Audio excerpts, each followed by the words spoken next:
All right, guys, today we had one of our good customers bring us his X3 finally to get a new cage on it.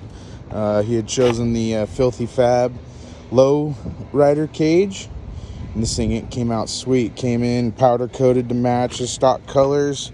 Looks really, really good. He opted for the metal roof and the glass window with the intrusion lower bar, and that thing came out super cool. Not everybody likes them super low like this, but we do offer them. If you guys need something like that, hit us up. We also, while it was here, he had a set of radius rods that he was waiting to install, so we did those as well. Did a LM UTV full set of radius rods and their pull plate with a tow hook. This thing came out cool.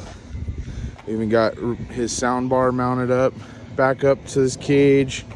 This thing came out super nice, but she low. We appreciate your business. And until next time, guys, if you guys need a cage, let us know.